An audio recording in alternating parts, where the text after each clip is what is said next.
নমস্কার, সবাই ভালো আছেন? ভালোই ঠান্ডা পড়েছে, কিন্তু এই ঠান্ডার মধ্যে একটা গরম কথা আপনাদের কাছে জানাবো। বিষয়টা হচ্ছে বাংলাদেশ। কেন বাংলাদেশকে নিয়ে আমি বলতে চাই না, কিন্তু বলতে বাধ্য হই। এই বাংলাদেশের এই যে গাধাগুলো আগে আমাদের জাতীয় পতাকার উপর হেঁটে আমাদের দেশের পতাকাকে ছোট করার চেষ্টা করেছে। তারপরে আমাদের যে জাতীয় সঙ্গীত জনগণ মন অধিনায়ক জয় হে, সেই সেই আমাদের জাতীয় সঙ্গীতকে ওরা বিকৃত করে ভাইরাল করেছে। তা এতে বোঝা যায় একটা জনজাতির রুচি। এই বাংলাদেশ এই বাংলাদেশ রবীন্দ্রনাথের মূর্তি ভেঙেছিল। এই বাংলাদেশের জেহাদিরা রবীন্দ্রনাথের মূর্তি ভেঙেছিল। যেই রবীন্দ্রনাথ নিজে একটা ইউনিভার্সিটি, রবীন্দ্রনাথকে ছাড়া বাঙালি কোনোদিন পরিচয় তো হওয়া যায় না। আর বাংলা ভাষা জনকের মধ্যে রবীন্দ্রনাথ একজন। সেই রবীন্দ্রনাথের মূর্তি তো ভেঙেছেই, এবং তার লেখা ভারতের জাতীয় সঙ্গীত, সেই জাতীয় সঙ্গীতকে মিমিক্রি করা হয়েছে। যা তা ভাষা দিয়ে জাতীয় সঙ্গীতকে অবমাননা করা হয়েছে। তো আগে পতাকা যখন উপর দিয়ে হেঁটেছিল এক ইউনিভার্সিটির সামনে, তখন ভারতের প্রচুর প্রতিবাদ হয় এবং সারা বিশ্ব থেকে প্রতিবাদ হয়। তারপরে জাতীয় সঙ্গীতকে যখন অবমাননা করা হয়েছে, তখন ভারতীয়রা কিন্তু আর বসে নেই, এবং ভারতের একদম লোয়ার শ্রেণী থেকে আপার মহল, প্রতিটা মানুষ, মানে এ থেকে জেড, সবাই কিন্তু এই বিষয়ে মারাত্মকভাবে রেগে গেছে, এবং তারা বাংলাদেশের উপর একটা হেস্তনেস্ত দেখতে চায়, এরকম মানসিকতা নিয়ে কিন্তু বসে আছে। সেই অবস্থায় বাংলাদেশ সাথে ভারতের যে বৈঠক হলো, যে ডেলিগেটস বৈঠক হলো, সেই ডেলিগেটস বৈঠকে বাংলাদেশ সবসময় বলেছে ভারতের সঙ্গে সুসম্পর্ক বজায় রাখতে চায়। মুখে বলছে এক, কাজে করছে আরেক। মুখে বলছে ভারতের সাথে ভালো সম্পর্ক রাখতে চায়, আবার কাজে দেখাচ্ছে ওই হিন্দু নিধন হচ্ছে, সংখ্যালঘু নিধন হচ্ছে। তাই আমাদের ভারতের বিক্রম মিস্ত্রি ঠান্ডা মাথায় বাংলাদেশকে বুঝিয়ে দিয়েছে, একদম ঠান্ডা মাথায়, যদি একটা সংখ্যালঘুর উপর অত্যাচার হয় তাহলে কিন্তু ভারতের সাথে পাঙ্গা নেওয়া হয়ে গেল।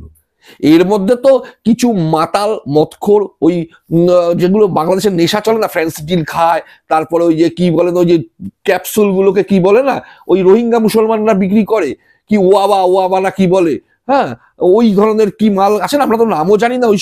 ওইসব খেয়ে কিছু প্রাক্তন সেনাপ্রধান বলেছে 4 দিনের মধ্যে নাকি কলকাতা দখল করে দেবে। ভেবে দেখুন, 4 দিনের মধ্যে নাকি কলকাতা দখল করে দেবে।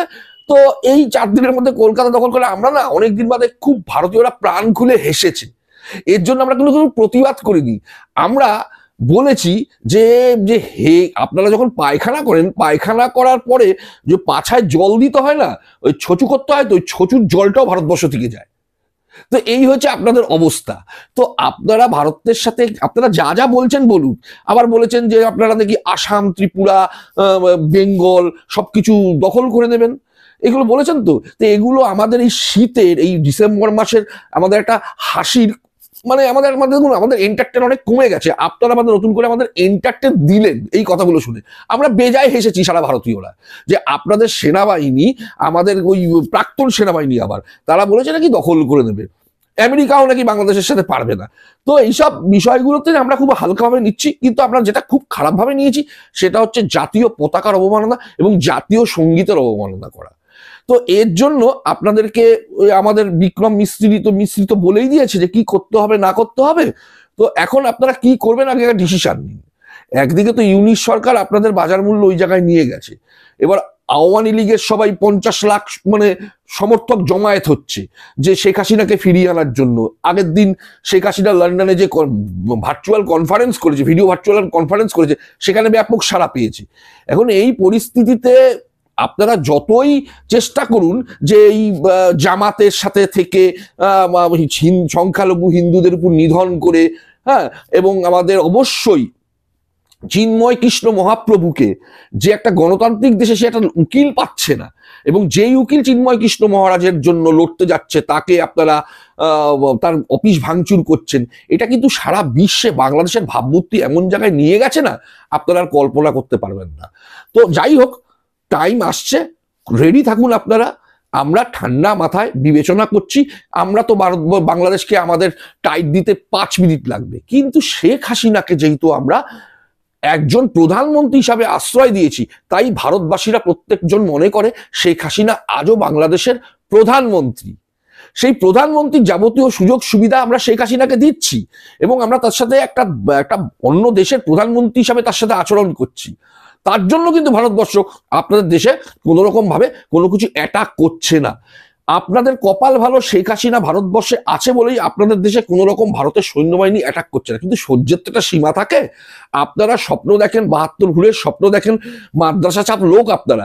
আপনাদের কাছে অনেক স্বপ্নে অনেক কিছু ভাবতে পারেন যে আমরা ভারতবর্ষ দখল করে নেবো, আমরা আসাম দখল করে নেবো, ত্রিপুরা দখল করে নেবো, কিন্তু পোদের চাম থাকবে না আপনাদের, পেছনের চাম। ওটাকে তো পশ্চাৎ দেশের চাম আরো ভালো করে বললাম, মানে সাধু ভাষায় বললাম।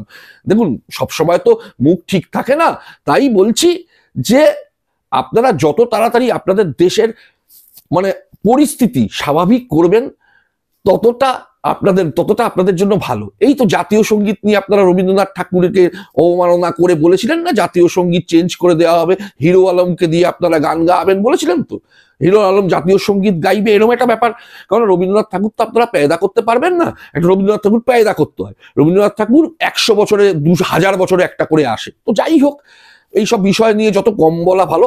কিন্তু বাংলাদেশের সাধারণ মানুষ এই জাতীয় সঙ্গীতকে, যে যখন ক্রিকেট মাঠে বাংলাদেশ নামে তখন ও আমার সোনার বাংলা হয়, এই যে একটা মজা, এই যে একটা আনন্দ পায় এবং রক্ত গরম হয়ে যায়, বাঙালি হিসাবে আমরা কলকাতার বাসী হয়ে আমাদের রক্ত গরম হয়ে যায়। তো সেই যে ভালোবাসাটা, ওটা তো ফিরে আসবে না।